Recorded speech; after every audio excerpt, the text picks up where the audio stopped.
ओम श्री परमात्मने नमः।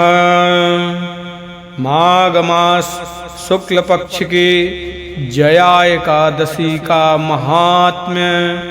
युधिष्ठिर ने पूछा, भगवान आपने माघ मास के कृष्ण पक्ष की खट्टिला एकादशी का वर्णन किया, अब कृपा करके यह बताइए कि शुक्ल पक्ष में कौन सी एकादशी होती है, उसकी विधि क्या है तथा उसमें किस देवता का पूजन किया जाता है।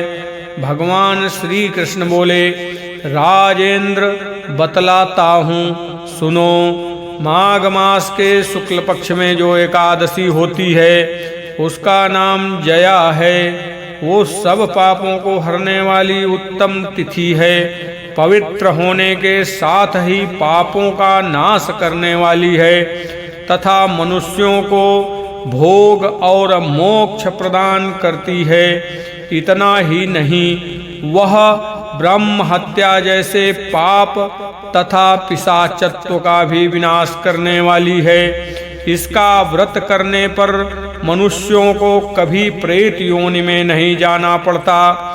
इसलिए राजन, प्रयत्न पूर्वक जया नाम की एकादशी का व्रत करना चाहिए।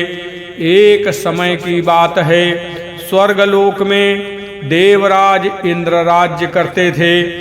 देवगण पारिजात वृक्षों से भरे हुए नंदन वन में अप्सराओं के साथ विहार कर रहे थे। 50 करोड़ गंधर्वों के नायक देवराज इंद्र ने स्वेच्छानुसार वन में विहार करते हुए बड़े हर्ष के साथ नृत्य का आयोजन किया। उसमें गंधर्व गान कर रहे थे, जिनमें पुष्पदंत, चित्रसेन तथा उसका पुत्र, ये 3 प्रधान थे। चित्रसेन की स्त्री का नाम मालिनी था। मालिनी से एक कन्या उत्पन्न हुई थी जो पुष्पवंती के नाम से विख्यात थी। पुष्पदंत गंधर्व के एक पुत्र था जिसको लोग माल्यवान कहते थे। माल्यवान पुष्पवंती के रूप पर अत्यंत मोहित था। ये दोनों भी इंद्र के संतोषार्थ नृत्य करने के लिए आए थे। इन दोनों का गान हो रहा था। इनके साथ अप्सराएं भी थीं। परस्पर अनुराग के कारण ये दोनों मोह के वशीभूत हो गए। चित्त में भ्रांति आ गई, इसलिए वे शुद्ध गान न गा सके। कभी ताल भंग हो जाता और कभी गीत बंद हो जाता था। इंद्र ने इस प्रमाद पर विचार किया और इसमें अपना अपमान समझकर वे कुपित हो गए। अतः इन दोनों को शाप देते हुए बोले, ओ मूर्खों, तुम दोनों को धिक्कार है। तुम लोग पतित और मेरी आज्ञा भंग करने वाले हो। अतः पति पत्नी के रूप में रहते हुए पिशाच हो जाओ। इंद्र के इस प्रकार शाप देने पर इन दोनों के मन में बड़ा दुख हुआ। वे हिमालय पर्वत पर चले गए और पिशाच योनि को पाकर भयंकर दुख भोगने लगे। शारीरिक पातक से उत्पन्न ताप से पीड़ित होकर दोनों ही पर्वत की कंदराओं में विचरते रहते थे। एक दिन पिशाच ने अपनी पत्नी पिशाची से कहा, हमने कौन सा पाप किया है जिससे यह पिशाच योनि प्राप्त हुई है। नरक का कष्ट अत्यंत भयंकर है तथा पिशाच योनि भी बहुत दुख देने वाली है। अतः पूर्ण प्रयत्न करके पाप से बचना चाहिए।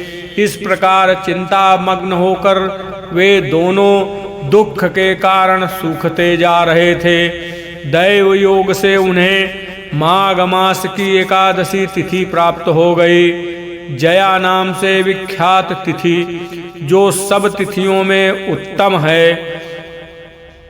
उस दिन उन दोनों ने सब प्रकार के आहार त्याग दिए, जलपान तक नहीं किया, किसी जीव की हिंसा नहीं की, यहाँ तक कि फल भी नहीं खाया। निरंतर दुख से युक्त होकर वे एक पीपल के समीप बैठे रहे। सूर्यास्त हो गया। उनके प्राण लेने वाली भयंकर रात उपस्थित हुई। उन्हें नींद नहीं आई, वे रति या और कोई सुख भी नहीं पा सके। सूर्योदय हुआ, द्वादशी का दिन आया। उन पिशाचों के द्वारा जया के उत्तम व्रत का पालन हो गया। उन्होंने रात में जागरण भी किया था। उस व्रत के प्रभाव से तथा भगवान विष्णु की शक्ति से उन दोनों की पिशाचता दूर हो गई। पुष्पवंती और माल्यवान अपने पूर्व रूप में आ गए। उनके हृदय में वही पुराना स्नेह उमड़ रहा था। उनके शरीर पर पहले ही जैसे अलंकार शोभा पा रहे थे। ये दोनों मनोहर रूप धारण करके विमान पर बैठे और स्वर्गलोक में चले गए। वहां देवराज इंद्र के सामने जाकर दोनों ने बड़ी प्रसन्नता के साथ उन्हें प्रणाम किया। उन्हें इस रूप में उपस्थित देखकर इंद्र को बड़ा विस्मय हुआ। उन्होंने पूछा, बताओ किस पुण्य के प्रभाव से तुम दोनों का पिशाचत्व दूर हुआ है? तुम मेरे शाप को प्राप्त हो चुके थे, फिर किस देवता ने तुम्हें उससे छुटकारा दिलाया है? माल्यवान बोला, स्वामिन, भगवान वासुदेव की कृपा तथा जया नामक एकादशी के व्रत से हमारी पिशाचता दूर हुई है। इंद्र ने कहा, तो अब तुम दोनों मेरे कहने से सुधा पान करो।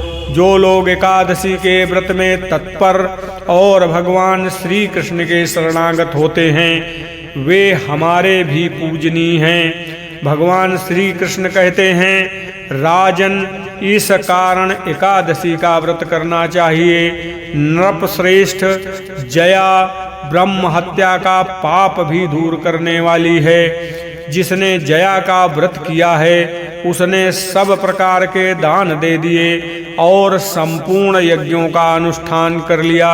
इस महात्म्य के पढ़ने और सुनने से अग्निष्टोम यज्ञ का फल मिलता है। बोलो गोविंद भगवान की जय।